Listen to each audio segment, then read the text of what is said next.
Good morning, everybody. Welcome back to Kat's Cooking Kitchen. I'm so glad that you could join me this morning. Uh, as you notice, if you've been watching some of my videos, there's been a lot of changes in my hair. It's because I have really fine, thin hair that's terribly hard to work with. Bear with me as I find that permanent hairstyle and color. Actually, I'm just going to let it go back to gray.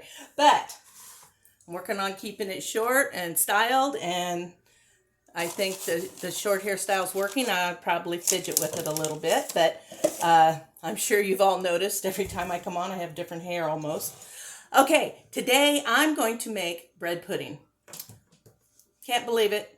Never made it, but I like it. So the first thing I have to do is put some raisins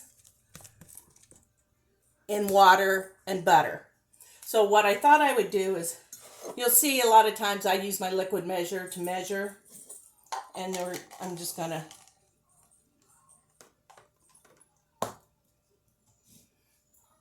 and on stuff like chocolate chips, raisins, that kind of stuff, I have just a tablespoon of extra raisins in there over what I had in the 1 cup dry measure. So that's what you'll see me do that a lot.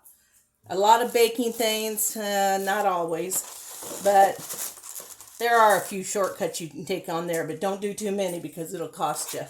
I'm supposed to mix or pour in a cup of water over my raisins and also a couple tablespoons of butter. We're going to boil those and let our raisins get rehydrated. Okay, and I need a knife for my butter. Now this I just eyeball because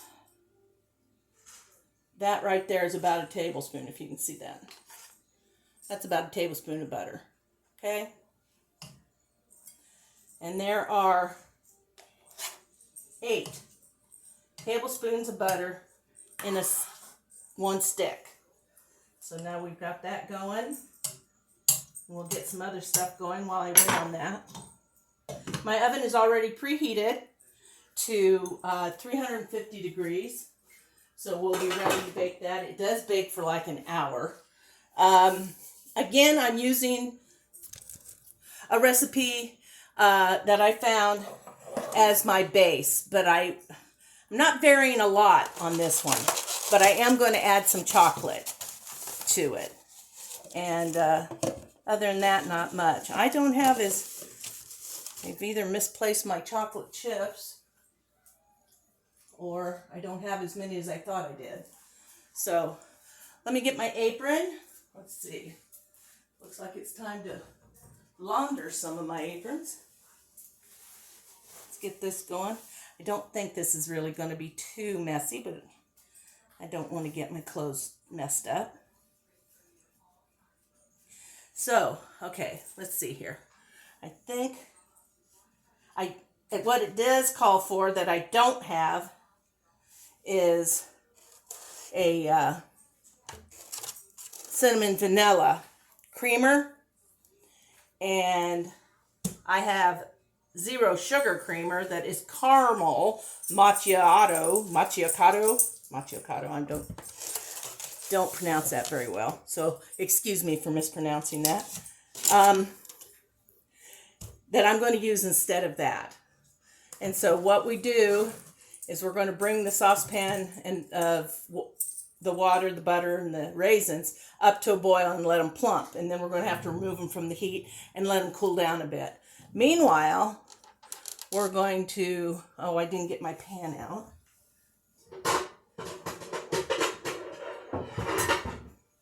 This is my 11 by 7 dish that I will spray with a non-stick cooking spray and have it ready so when I really get going, I'm not running all over the place. Trust me, if I'm not doing this on video, I'm not quite as prepared as I should be, because I just take my time and walk around and do what I need to do. Okay, and we're going to whisk 5 eggs. 1, oh,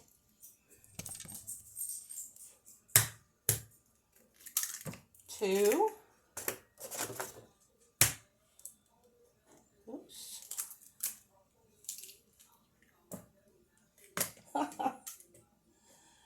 slippery little suckers, aren't they? Okay, there's 3 eggs. Number 4. And number 5. Now,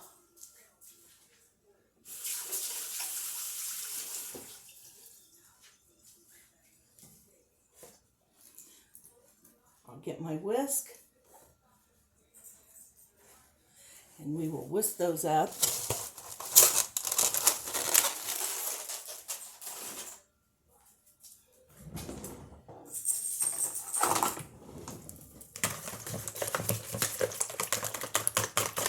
Whisk, whisk, whisk. Get them blended pretty well. Of course, we're still going to be whisking when we add in the cream.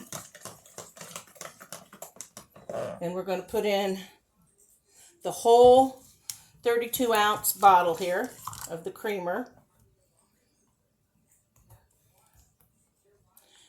And I hope this turns out well. It's really not a hard recipe. Well, till you try to unseal these creamers. Oh my goodness. They really do want to protect us, and I appreciate that.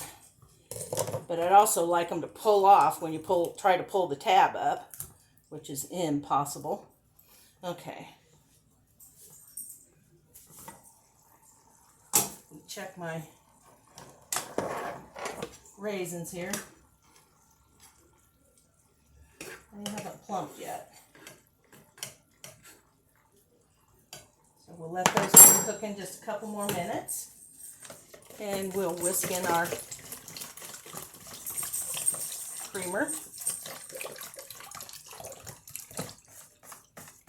Now, I don't care if it's a little lighter in sugar, so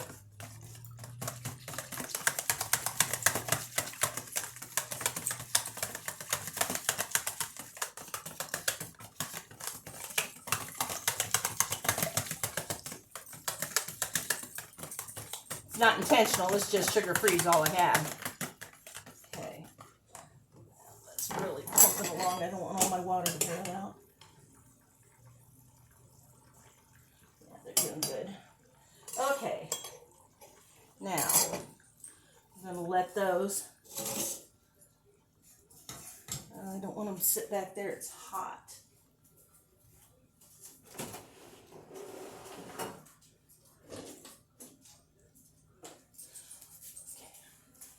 I'll move them away from the hot fire, or the hot stove there, and oven, so they'll cool a little bit faster.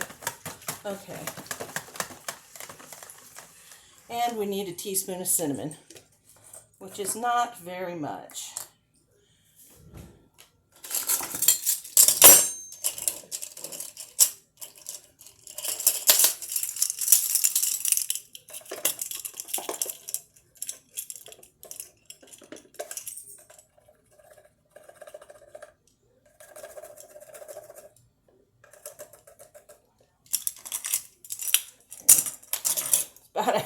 Only got about a half a teaspoon of cinnamon left in that container.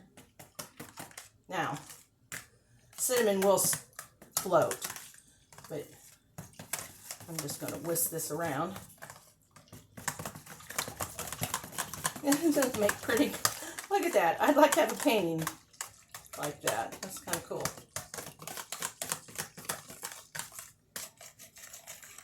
Okay. And that is it for right now, until I give my raisins a little while to just cool down before I hit my liquid with them. And then we're going to put in our bread. And I'll be back and we'll get this in the oven.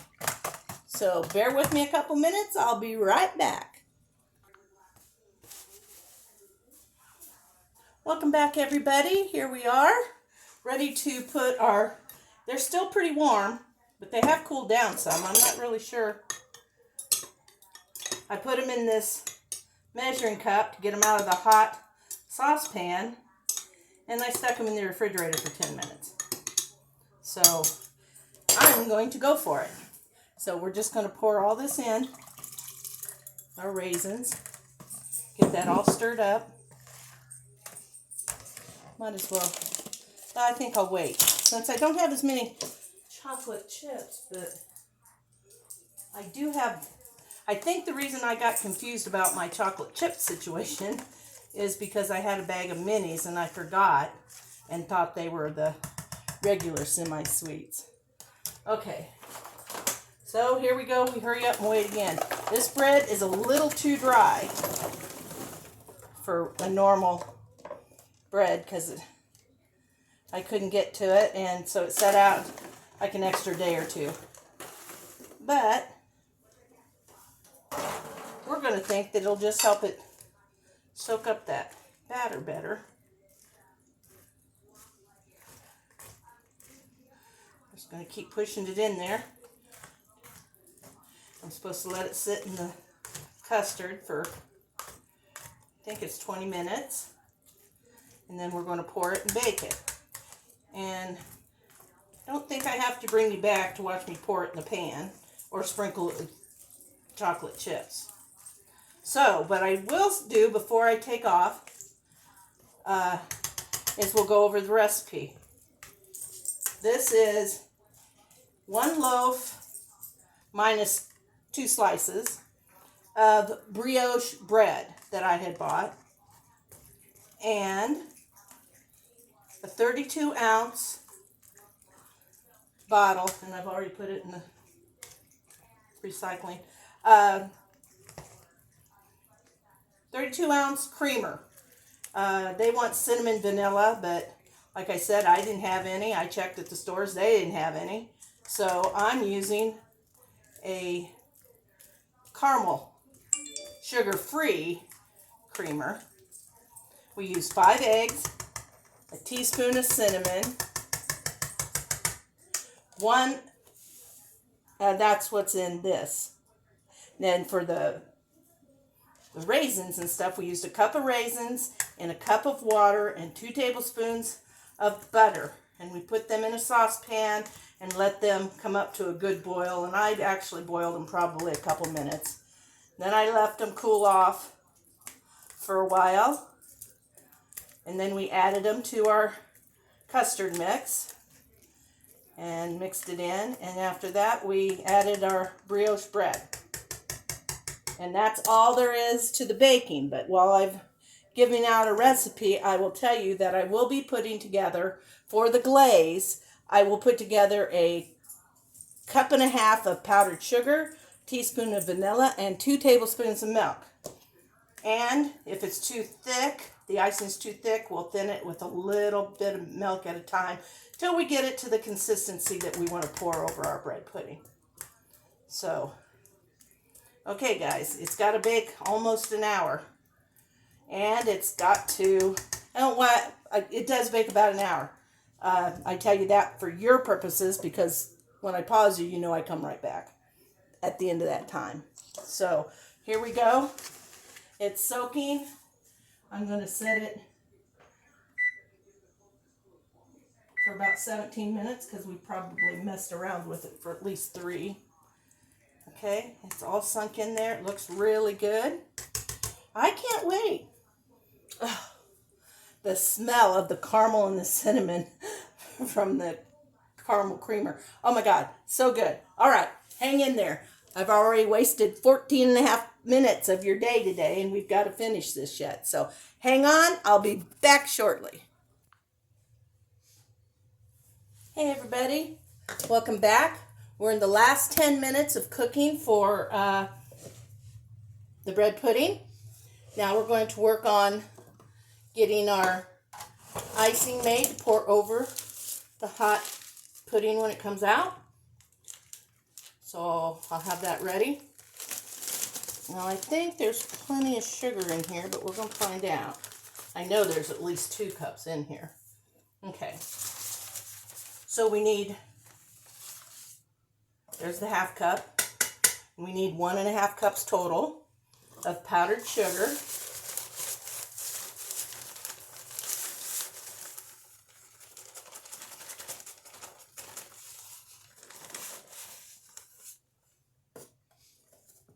Okay, there's that.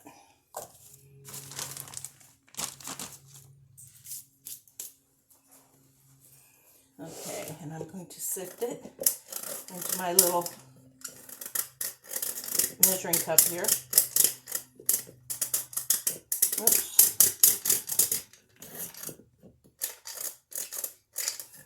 Oh, there we go. Kind of like me in the morning, a little stiff. There we go.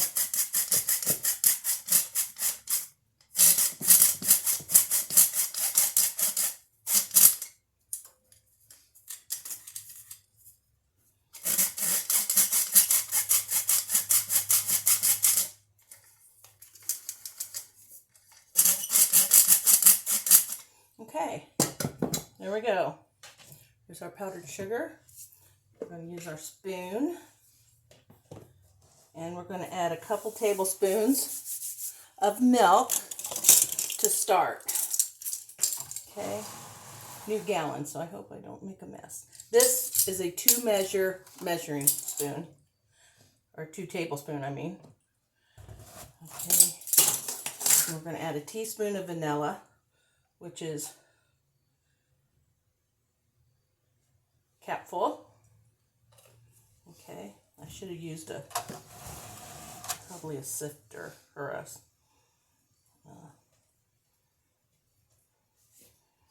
let's see here. Now when you add the vanilla to it, it's not going to be a real pretty white. Okay, now that's just a little too thick. Let's just put part of a 1/2 tablespoon there. So far I've got 2.5 tablespoons of milk for my icing. It's going to drizzle over our bread pudding. Oh, see this? Well, it's pretty close. Might use just a touch more. No, I think it's loosening up. Oh yeah, that's good. That's perfect. You'll make sure you get everything all stirred up and mixed together real well before you try to add any more liquid to your sugar. Okay. Now, about 2 or 3 minutes ago, I pulled the pudding out of the oven and added, or no, I didn't add any. Well, I added chocolate chips to it, and then I put it back in the oven for another 10 minutes without being covered with aluminum foil.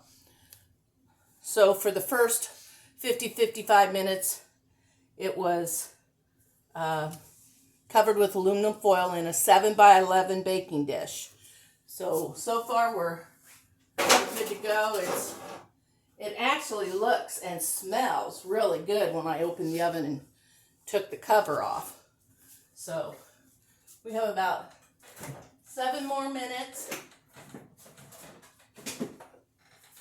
and then we'll pull it out of the oven and finish topping it and give it our yay or nay taste test. So bear with me just a couple more seconds and I'll be right back.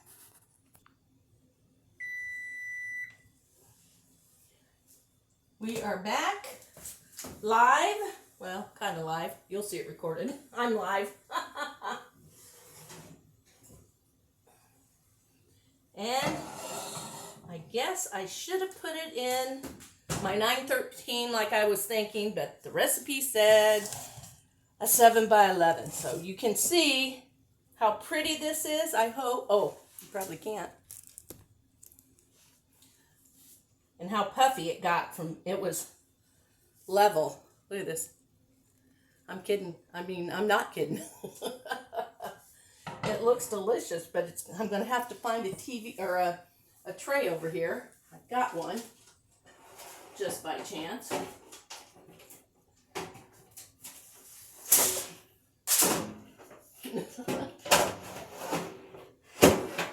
Because I know when I put the icing on, it is going to overflow and make a mess.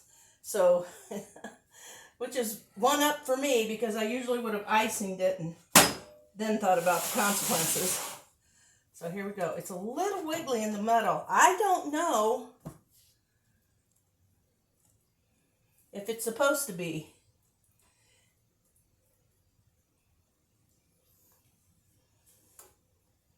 But we're going to icing it anyway.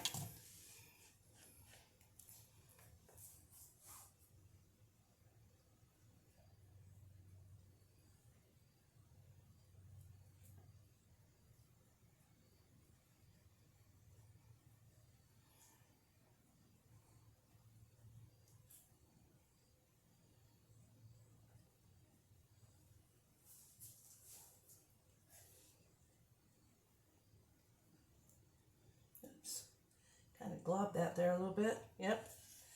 And just like I said, this looks so good.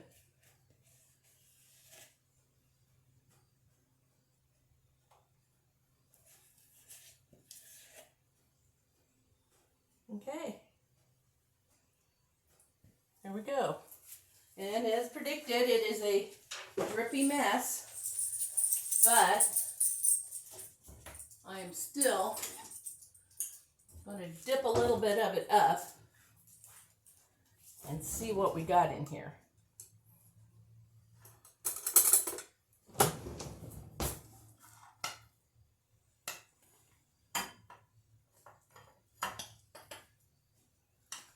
I think it's a little wet yet. And I'm going to stick it back in my oven for just a little bit.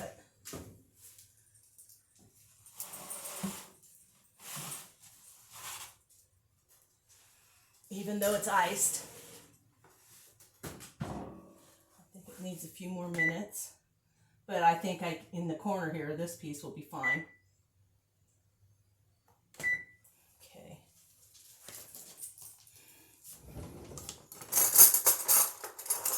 What I do know is it is hot, hot, hot. Can you see the steam rising from that? I'm not sure if you can, but I can from this side.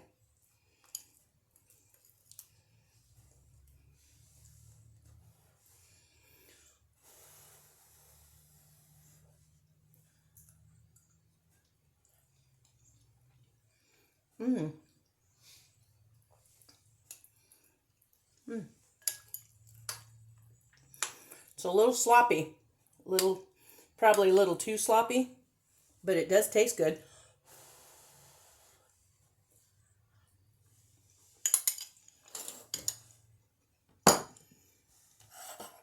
Okay, so I had a little trouble with my oven. Somehow it got shut off, and when I put it in the oven the first time, it sat for 40 minutes in a warm oven. Dave, there's a hummingbird out there. You want to mark it? Okay. It's late in the year. We chart when we see hummingbirds, so we know that to leave the feeder still up for the northern birds that are coming down through now. Most of our birds have left. Anyway, so when I got out to take it out of the oven, it had pre-baked a little bit, but as I said, it was too much in that 9 by 11 pan, and I think that's why it's having trouble getting done. So I would make it in a 9 by 13 pan for sure, and bake it for an hour, and then for 10 more minutes after you take the foil off. You bake it the first, let's say between 50 minutes and an hour, because I don't know how your oven's cooking. They're so different from one to one. So go between 50 and an hour covered. And then take it off 10 minutes without. And I think the middle should be set, not jiggly. But I'm no bread pudding expert. So if you know different, let me know. But then you'll pull it out of the oven and you'll take your icing that was 1.5 cups of sifted confectioner sugar, 2.5 tablespoons of milk, and 1 teaspoon of vanilla. That's what I used. That's what it took mine. You just have to beat it and stir it. You can use a whisk. Instead, I used a spoon, but a whisk would work too.